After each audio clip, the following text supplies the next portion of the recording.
So welcome back to my channel. तो आज मैं आपसे दोबारा डिस्कस करूँगी इंपॉर्टेंट टॉपिक फिज़िक्स के। इससे पहले मैंने केमिस्ट्री के इंपॉर्टेंट टॉपिक्स बताए थे कि आपको अगर एचपी टैट देना है तो उसके लिए आपको कौन कौन से टॉपिक्स जो पढ़ने पड़ेंगे केमिस्ट्री के। और आज मैं डिस्कस करूँगी आपके साथ फिज़िक्स के टॉपिक। तो इसमें सबसे पहले जो मैंडेटरी वो PYQ ही है।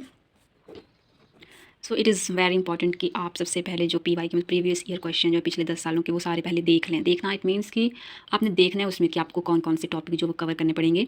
लाइक मतलब +2 तक की फिजिक्स आती है तो आपने जल्दी से देखना है कि हमें कौन कौन से चैप्टर हैं जो पूरे कवर करने पड़ेंगे, या फिर अगर आपको बीच में से कुछ उठाना पड़ेगा वहाँ से पढ़ने के लिए तो आपको कौन कौन से चैप्टर या फिर टॉपिक्स पढ़ने पड़ेंगे। तो आपने सबसे पहले तो यही करना है कि आपने प्रीवियस ईयर क्वेश्चन उठाने हैं जितने भी हैं 10th मतलब 10 साल के जितने भी प्रीवियस ईयर क्वेश्चन आपको देखने, उससे आपको अंदाज़ा हो जाएगा कि आपको फिजिक्स में क्या पढ़ना है अगर आप पहली बार एचपी टैट दे हो। वैसे तो नॉन मेडिकल वालों के लिए होती है फिजिक्स, तो वैसे तो आती है सभी को नॉर्मल सी, लेकिन हाई लेवल उतना पेपर में आता भी नहीं है। लेकिन +1 +2 आपको पढ़नी पड़ेगी फिजिक्स की बुक्स। इसके बाद अगर मैं डिस्कस करूँ तो देन आपको क्लास 9th और क्लास 10 की जो फिज़िक्स की बुक है, फिज़िक्स की बुक नहीं है वैसे, तीनों सब्जेक्ट मतलब एक ही साइंस बुक है हमारी जिसमें फिजिक्स केमिस्ट्री और बायो है। ऐसा कोई मैंडेटरी नहीं है कि हाँ फिजिक्स की बुक अलग है उसमें। तो उसमें जो साइंस की बुक है उसमें जो फिजिक्स के चैप्टर हैं वो आपको कवर अप करने पड़ेंगे, क्योंकि अगर आपको और डीपली पढ़ना है तो उसके लिए ज़रूरी है आपको कि जो 9th और 10th की जो NCERT की फिजिक्स के चैप्टर हैं वो आप पूरे करें। जिसमें जो क्लास 9th के जो आपको चैप्टर पढ़ने हैं वो आपको पढ़ना है। एक तो फोर्स, वेरी इंपॉर्टेंट चैप्टर। इसमें बहुत सी चीज़ें बताई जैसे कि बैलेंस्ड फोर्स होती है, अनबैलेंस्ड फोर्स होती है, और इस टॉपिक में से क्वेश्चन भी आते हैं। फिर आपको जो लॉज ऑफ मोशन है वो आपको करना है। और ये तो सभी को पता है कि 3 लॉज ऑफ मोशन है, तो आपको तीनों पढ़ने पड़ेंगे, क्योंकि उसमें एग्जांपल्स पूछे जाते हैं और ये पूछा जाता है कि मतलब कि अगर जो एग्जांपल दिया उसमें कौन सा लॉ जो वो मतलब लगा हुआ है, पूछे कि कौन से लॉ पे ये बेस है। तो ये ध्यान रखना कि आपको तीनों लॉ जो वो प्रॉपर आने चाहिए। फिर इसमें एक इनर्शिया के बारे में भी है, उसके बारे में भी, उस टॉपिक के बारे में भी आपको नॉलेज होना चाहिए कि क्योंकि इसके बेस पे भी काफ़ी ज़्यादा क्वेश्चन आते हैं 9th क्लास में। और जो चैप्टर है वो है वर्क एनर्जी और power. So also it is very important topic, क्योंकि वर्क एनर्जी से रिलेटेड तो क्वेश्चन आते हैं। और ऐसा तो है नहीं कि वो सीधा आपसे क्वेश्चन पूछेंगे कि वर्क क्या है, तो ऐसा तो कभी भी नहीं आएगा। तो आपको ये अच्छे से पढ़ना पड़ेगा, जैसे कि पॉजिटिव वर्क क्या होता है, नेगेटिव वर्क क्या होता है, जीरो वर्क क्या होता है। फिर वो एग्जांपल देते हैं और आपसे पूछते हैं कि इसमें से कौन सा ऑप्शन होगा। सबसे ज़्यादा ज़रूरी नहीं कि यूनिट्स आपको सभी के पता होने चाहिए, वर्क के, एनर्जी के, पावर के, फोर्स के, इसके दोनों मतलब SI यूनिट भी और CGS यूनिट भी। बेसिकली ये है तो 11th चैप्टर में जो फर्स्ट चैप्टर 11th क्लास का उसमें ये SI यूनिट और CGS, लेकिन 9th और 10th में भी है तो आपको आप पढ़ लेना, मतलब नॉर्मली यूनिट्स तो है पढ़ने को। इसमें काइनेटिक एनर्जी के बारे में, पोटेंशियल एनर्जी के बारे में, फिर आपको मोमेंटम के बारे में पढ़ना होगा जो कि काफ़ी ज़्यादा इंपॉर्टेंट है। मोमेंटम और law of conservation of momentum, this is very important topic, क्योंकि इसी के बेसिस पे जो क्वेश्चन भी पूछे जाते हैं न्यूमेरिकल टाइप।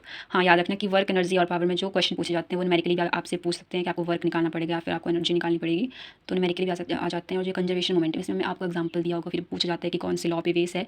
तो इस टाइप के क्वेश्चन जो है वो फिजिक्स में पूछे जाते हैं 9th क्लास में। अगर ये 3 चैप्टर हैं और इसमें एक और है ग्रेविटेशन।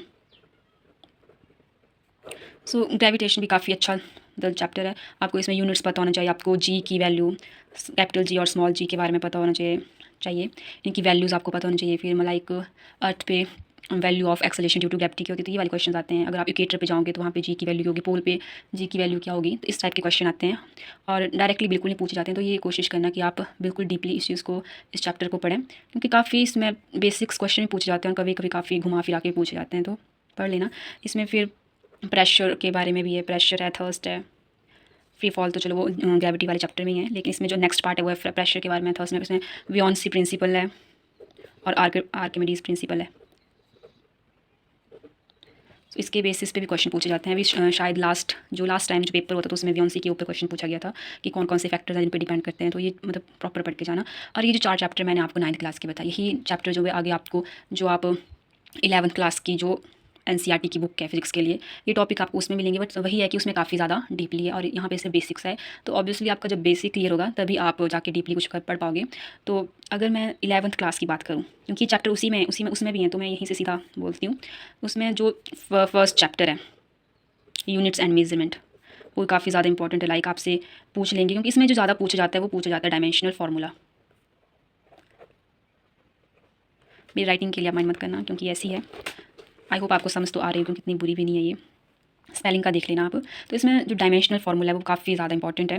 आपको हर एक, जैसे कि वर्क है, अगर उसका आपको यूनिट पता है तो आपको उसका डायमेंशनल फार्मूला जो भी निकालना आना चाहिए। उसके बाद जो मैंने आपको बताया था कि लॉज ऑफ मोशन जो है वो उसके मतलब 11th क्लास में भी ये चैप्टर है।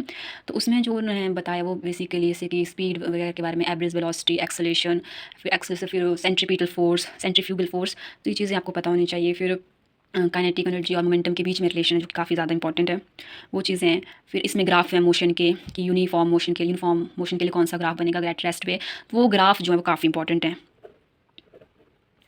और ये ग्राफ जो 11th क्लास में है, 9th क्लास में भी है, लेकिन वो बेसिक्स है। लेकिन अगर आपको डीपली पढ़ना है मैप्स के बारे में तो आप +1 की बुक से पढ़िए मोशन से रिलेटेड।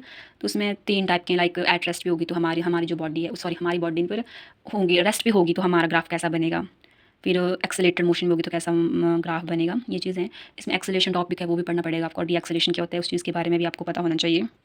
फिर इसमें इक्वेशन ऑफ मोशंस हैं जो कि आपको पढ़नी पड़ेंगी, क्योंकि उस पर न्यूमेरिकल बेस क्वेश्चन पूछे जाते हैं। तो अगर आपको वो याद होंगी तो आप बड़ी इजीली वो कंसेप्ट लगा के आप इजीली न्यूमेरिकल जो सॉल्व कर पाओगे। फिर इसमें जो मैंने ग्राफ के बारे में बात करी थी, इसमें जो कि डिस्प्लेसमेंट टाइप ग्राफ है जिसमें स्लोप पूछी जाती है कि अगर आपके पास डिस्प्लेसमेंट टाइप ग्राफ है तो स्लोप क्या देगी हमें, वेलोसिटी देगी, एक्सेलेरेशन देगी, ये ऐसे क्वेश्चन पूछे जाते हैं। फिर वेलोसिटी टाइम ग्राफ है जिसमें भी स्लोप पूछी जाती है कि अगर यूनिफॉर्म सर्कुलर मोशन में तो किस प्रकार का ग्राफ बनेगा, या फिर स्लोप कौन से टाइप की बनेगी, तो ऐसे क्वेश्चन जो पूछे जाते हैं तो ये चीज़ ज़रूरी पढ़ लेना।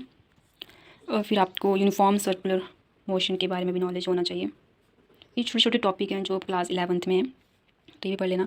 इसके बाद जो इंपॉर्टेंट है वो है मोमेंट ऑफ इनर्शिया, ये 11th क्लास की बुक में मिलेगा आपको, और ये बहुत ही ज़्यादा इंपॉर्टेंट है क्योंकि इसमें मोमेंट ऑफ इनर्शिया आता निकालने को थोड़ी आएगा, बट आपको फॉर्मूले याद होने चाहिए। जैसे कि डिस्क के लिए क्या होगा मोमेंट ऑफ इनर्शिया, रिंग के लिए क्या होगा, तो ऐसी ऐसी चीज़ों के लिए काफ़ी इसमें और 3-4 वो भी हैं कि सोलेनॉइड वगैरह उस चीज़ के लिए पूछा जाता है। स्फीयर के लिए मोमेंट ऑफ इनर्शिया क्या होगा, तो ये इस टाइप के क्वेश्चन जो वो भी पूछे जाते हैं। फिर आपको एंगुलर एक्सेलेरेशन के बारे में पता होना चाहिए। एंगुलर एक्सेलेरेशन हो गया, एंगुलर वेलोसिटी हो गया, एंगुलर डिस्प्लेसमेंट हो गया, क्योंकि ये क्वेश्चन रिसेंटली भी पीछे पूछा भी गया था। फिर एंगुलर वेलोसिटी हो गया, अच्छा एंगुलर वेलोसिटी, डिस्प्लेसमेंट, ये सब चीज़ें होगी। फिर इनके बीच में रिलेशनशिप आते हैं कि एंगुलर वेलोसिटी और एंगुलर डिस्प्लेसमेंट के बीच में क्या रिलेशन, तो वीडियो से दे दी होगी नोटिफिकेशन और पूछा होगा आपसे कि आप कौन सा ऑप्शन टिक करेंगे, तो ये चीज़ें पूछी जाती हैं। इसी चैप्टर में एक टॉपिक है प्रोजेक्टाइल मोशन, जो कि काफ़ी ज़्यादा इंपॉर्टेंट है।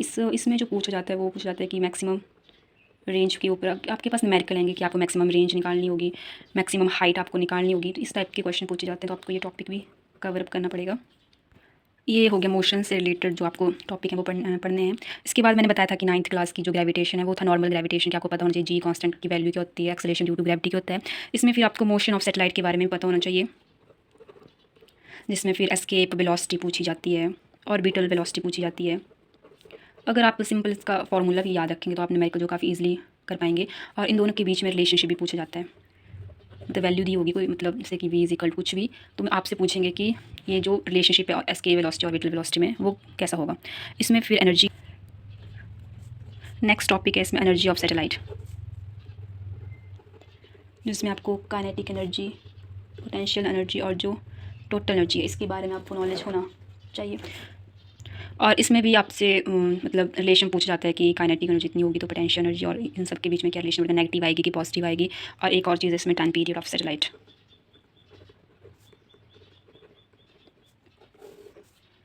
और लास्ट में केपलर्स लॉ, आपको जस्ट डेफिनेशन याद रखनी है कि जो केपलर्स ने लॉ दिए थे 3, उन सब की डेफिनेशन क्या है, और जो उसमें शायद न्यूमेरिकली भी है, डेरिवेशन भी है, तो वो भी आपको पता होनी चाहिए। अब क्लास 10th और क्लास 12th का जो मतलब सिलेबस है वही है जो क्लास 10th में बेसिक पढ़ेंगे, वही आगे पूरा जाके काफ़ी ब्रीफ में। तो क्लास 10th में जो पहला टॉपिक है वो इलेक्ट्रिसिटी के बारे में, जिसमें आपको वो पूरा कवर करना पड़ेगा एनसीईआरटी में। इलेक्ट्रिसिटी में ओहम्स लॉ है, रजिस्टिविटी है, रेजिस्टेंस है, फिर रजिस्टर्स इन सीरीज़ और रजिस्टर्स इन पैरेलल, उसके ऊपर जो डेफिनेटली क्वेश्चन पूछा जाता है वो आप ये जो इलेक्ट्रिसिटी वाला चैप्टर है तो पूरा कवर अप करके जाना। साथ में इनके यूनिट्स आपको प्रॉपर पता होने चाहिए कि क्या क्या होते हैं, और यूनिट्स के साथ साथ डेरिवेशन भी आपको पता होना चाहिए। न्यूमेरिकल आएंगे तो आपको जैसे कि रजिस्टिविटी के बेस के ऊपर काफ़ी मतलब क्वेश्चन पूछे जाते हैं, तो आपको ये चीज़ पता होनी चाहिए।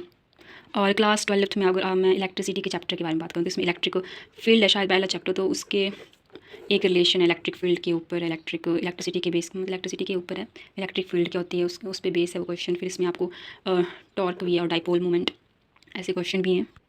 फिर आपको प्रॉपर्टीज़ पता होनी चाहिए, प्रॉपर्टीज़ ऑफ इलेक्ट्रिक फील्ड, इसमें क्वेश्चन पूछा जाता है बेसिकली। फिर आपको टॉर्क तो मैंने बता दिया, इसमें इलेक्ट्रिक डाइपोल के ऊपर भी कभी कभी क्वेश्चन पूछे जाते हैं। इलेक्ट्रिक फ्लक्स हो गया, इसमें जो बेसिकली एक तो आपको जो डेरिवेशन की होती है वो पता होनी चाहिए, क्योंकि आपको डेरिवेशन याद तो आपको यूनिट्स निकालना ईजी रहेगा। तो याद रखिए कि आपको डेरिवेशंस तो आपको सभी की पता होनी चाहिए कि फाइनली जो डेरिवेशन आ रही है आपके पास, तो उससे आप फिर यूनिट्स निकाल सकते हो। इसमें फिर एक गॉस थ्योरम भी है, वो भी काफ़ी इंपॉर्टेंट है, क्योंकि मतलब ज़्यादा तो नहीं पूछा गया लेकिन एक दो बार इसके क्वेश्चन आए थे, लाइक कि इलेक्ट्रिक फील्ड जो होगी गॉसियन सरफेस पे वो कितनी होगी, तो ऐसे उन्होंने इक्वेशन दी थी, वो हमें बतानी थी। तो इस टाइप के क्वेश्चन आते हैं, तो आप कोशिश करिए कि आप ये टॉपिक भी कर लेना। और फिर कूलम्स लॉ है, ये मुझे सबसे पहले बताना चाहिए था बट अब एंड में याद आ रहा है। तो ये भी काफ़ी ज़्यादा इंपॉर्टेंट है, इसकी डेरिवेशन भी आपको पता होनी चाहिए, तो उसी से यूनिट और जो वैल्यूज़ हैं वो याद हो जाएंगे आपको। याद रखना कि जो वैल्यूज़ हैं याद करने, जैसे कि इलेक्ट्रॉन के चार्ज की वैल्यू कितनी होती है, रेडियस ऑफ अर्थ क्या होता है, एस्ट्रोनॉमिकल यूनिट हम किस चीज़ के लिए यूज़ करते हैं। तो ऐसे ऐसी जो छोटी छोटी चीज़ें आपको एक पेज पे मतलब लिख लेनी है, उनको याद रखना है, क्योंकि ये वाली जो चीज़ें होती हैं जिसमें मैंने वो पूछी जाती हैं सीधा कि इसकी वैल्यू क्या होगी, तो इसमें काफ़ी ज़्यादा दिक्कत आती है, क्योंकि उस टाइम हम यूनिट्स भूल जाते हैं या तो फिर जो वैल्यू होती है वो दिमाग से स्किप हो जाती है। तो कोशिश करिएगा कि वो चीज़ें एक पेज पे लिख के आप प्रॉपर्ली उनको याद रखें।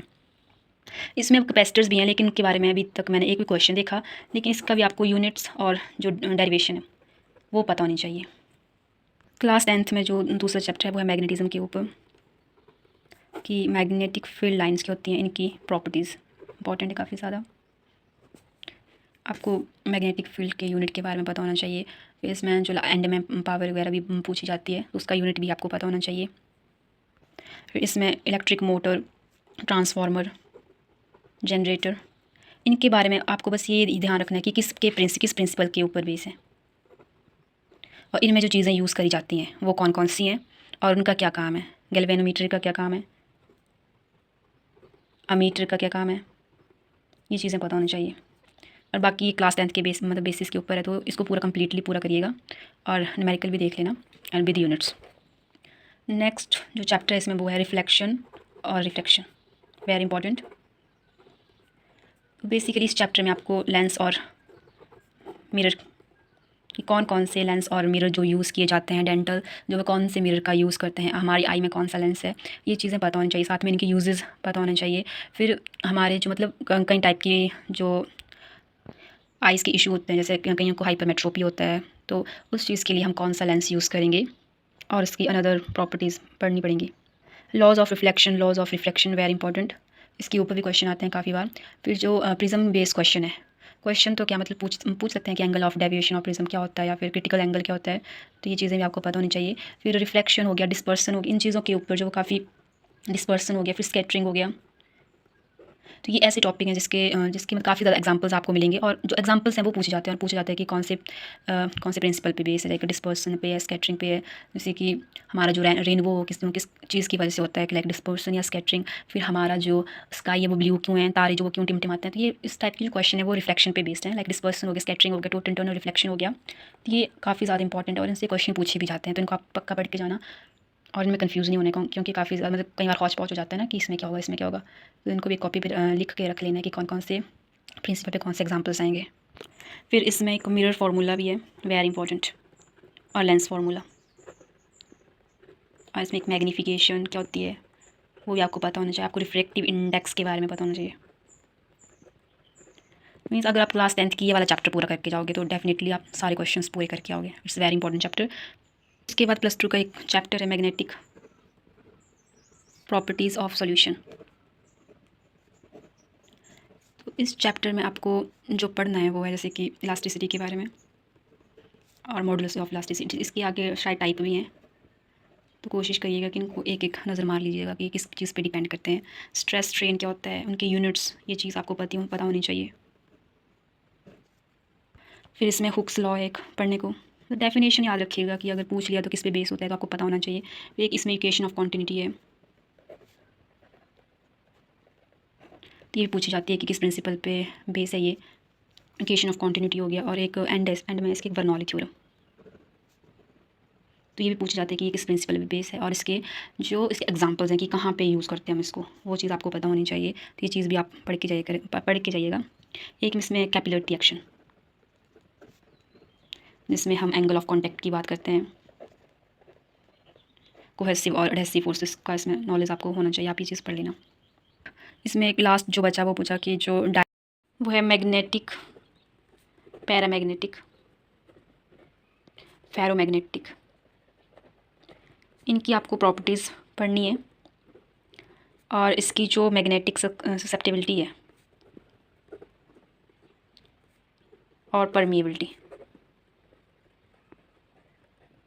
इनकी वैल्यूज़ आपको पढ़नी है और वो पेपर में आती भी हैं। साथ में जो एंड में इसका जो इफेक्ट ऑफ टेम्परेचर है वो क्या पड़ता है, डायमैग्नेटिक, पैरामैग्नेटिक या फेरोमैग्नेटिक सब्सटेंसेस पे, इन चीज़ों के बारे में आपको पता होना चाहिए। एंड लास्ट में जो आपको क्लास 12 का जो लास्ट चैप्टर है जिसमें आपको गेट्स के बारे में है कि नॉर गेट वगैरह, नॉर और गेट उनकी आपको जो स्ट्रक्चर है वो पता होनी चाहिए। सिंपली बस यही पूछा जाता है।